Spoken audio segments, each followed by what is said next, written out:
cette petite introduction à une nouvelle série de vidéos dans lesquelles on va faire un comparatif entre le tarot de Marseille et un tarot Rider-Waite.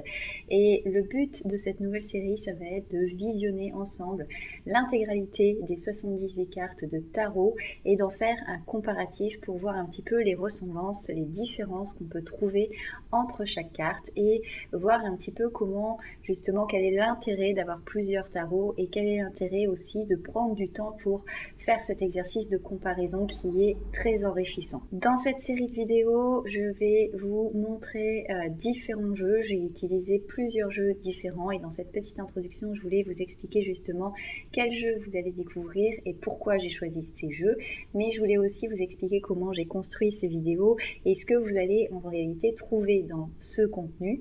Ici, il ne s'agira pas de faire des vidéos avec des mots-clés où vous expliquez le sens des cartes ou symboliquement cette carte elle veut dire et le catalogue des significations, mais on va être dans une série où on va simplement observer la carte et regarder vraiment les détails, regarder le contexte, regarder les personnages, leur position, leur attitude, aussi parfois les objets qui les entourent, parfois les noms, parfois les numéros des cartes. On va essayer de décrypter un petit peu tout ça. Grâce à cette observation, on va pouvoir en tirer quelques mots-clés. Cela étant, moi, ce que je vous invite aussi à faire, c'est à prendre vos tarots aussi une fois que vous avez visionné les vidéos pour pouvoir continuer justement cette observation avec vos propres tarots pour pouvoir aller encore plus loin dans la connaissance du tarot. Avant de vous montrer les jeux, je vous invite à ne pas oublier de vous abonner à la chaîne et à activer la petite cloche pour ne louper aucune sortie de cette série de vidéos, ainsi que toutes les épisodes de vidéos qui vont arriver sur la chaîne. Faites-le tout de suite avant d'oublier. On passe tout de suite maintenant au jeu que je vais utiliser tout au long de cette série des 78 cartes. Et donc pour cette série, j'ai d'abord choisi ce tarot de Marseille parce que vous savez qu'il en existe plusieurs. Vous avez plein de types de tarot de Marseille. Donc moi j'utilise cette version-là qui est une version assez classique, la version Grimaud de base. Et je la mets en comparaison avec un mini Rider-Waite Smith puisque moi je n'ai que un mini rider et d'ailleurs pendant très longtemps j'ai même pas eu de mini rider ou de rider tout court, donc maintenant que je l'ai, c'est pour moi intéressant de pouvoir faire cette série. Voilà. Pour compléter ces deux systèmes, j'ai choisi ces deux jeux-là parce que c'est vraiment une base Marseille et une base Rider qui est la plus représentative en réalité de tous les dérivés ou les sources ou les autres jeux de tarot qui sont dans la même veine. Et donc, je voulais partir vraiment sur quelque chose de basique pour pouvoir après élargir à d'autres tarots. Et le premier tarot que j'ai choisi pour illustrer et pour agrandir un peu cette vision, eh bien c'est le tarot des sorcières d'Hélène Dugan. Donc c'est ce jeu-là qui a été illustré par Marc Evan et ce jeu-là je l'ai choisi, c'est un jeu de type Rider-Waite et je l'ai choisi parce que ça a été le tout premier tarot en réalité que je me suis procuré en dehors du tarot de Marseille, puisque avant je ne faisais que du Marseille et un jour je suis tombée là-dessus et j'ai découvert qu'il existait d'autres tarots que Marseille. Ça remonte à très longtemps déjà et ça a été mon tout premier tarot autre que à Marseille de ce genre-là. Donc voilà, ça a été le tout premier rider en réalité que j'ai eu et donc il se devait de faire partie de cette série de vidéos. Le deuxième jeu que j'ai choisi et que donc vous découvrirez tout au long des vidéos, eh bien c'est le 8 Coins Tattoo Tarot de Lana Zellner. Vous savez, si vous me connaissez, si vous me suivez, que c'est un de mes tarots chouchou, c'est un des tarots dont je ne me lasse pas et ça a été une grande découverte. C'est vraiment un tarot qui m'accompagne, surtout quand j'ai besoin d'avoir vraiment des précisions, quand j'ai vraiment besoin d'aller chercher au fond de moi, quand j'ai vraiment besoin d'avoir des réponses très claires. Ce tarot-là, je l'ai testé, retesté sur plein de situations et il ne me dément pas.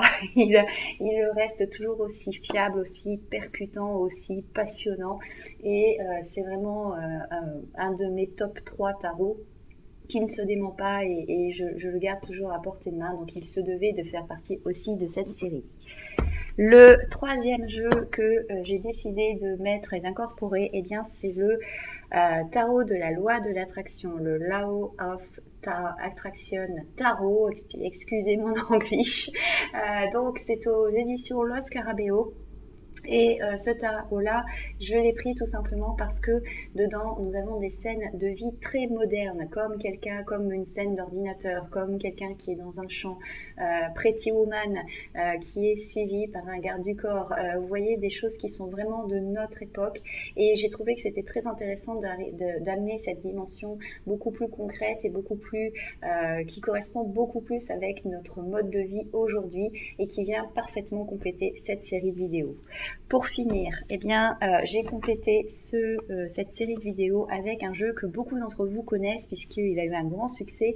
Et si vous êtes amateur de tarot ou vous n'êtes pas passé à côté, c'est le Lily White tarot de Célia Mélesville.